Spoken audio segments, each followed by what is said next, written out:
What's up, everybody? Homeroom Devo on a Friday. Yeet.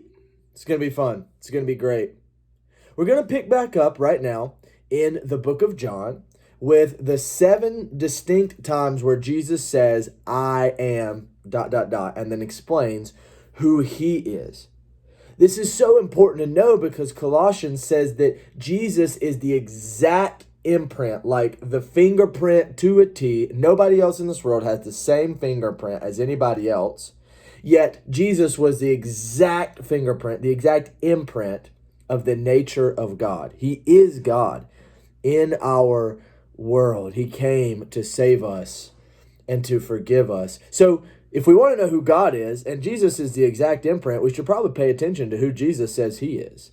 And so we're on our number 2 of his 7 statements of who he is, and I really love this one. So if you will, pause and turn to John chapter 8, verse 12. John 8, 12. All right, you're good. We're there. John 8, 12. Let's read it. When Jesus spoke again to the people, he said, I am the light of the world. Whoever follows me will never walk in darkness, but have the light of life. He says, I am the light of the world. Whoever follows me will never walk in darkness, but have the light of life. This is such an interesting thing that Jesus would say. He says, I am the light of the world. So what does light actually do? When you turn on a light bulb, the whole reason that you need light is because darkness has covered something and you cannot accurately see what is going on, right? So when you're in the darkness, you stub your toe and you scream out in pain because there wasn't enough light to see what was in front of you. The reason that there is light is to destroy darkness. Light exists to rid darkness. That's why Jesus came, is to rid darkness, to rid the sin of the world. Now listen to this. In 2 Corinthians chapter 4, verse 4, it says, the God of this age has blinded the minds of unbelievers so they cannot see the light of the gospel that displays the glory of Christ, who is the image of God. There's a problem. The world, even before we accepted and believed in Jesus as our Savior, as the light of the world, we were blinded. We're not just wearing a blindfold that we could take off, and, I'm temporarily blinded. Like, we were blinded. We couldn't see anything. We did not understand what this world was about. We did not even recognize that we had mistakes or sin or that we needed Jesus. We were blind. And God came and Jesus said, I am the light of the world. I came to heal your blindness. And he says, I'm the light of the world. Whoever follows me will never walk in darkness. It doesn't mean we'll understand everything or see everything. What he means is we'll never be blinded again. It's so easy to be confused when we're in the dark.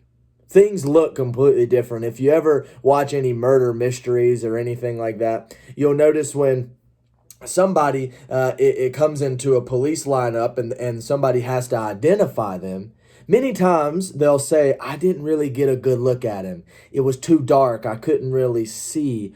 I didn't get a good look. It was too dark.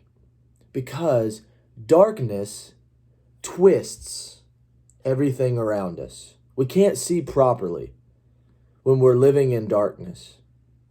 Guys, Jesus came to give you clarity.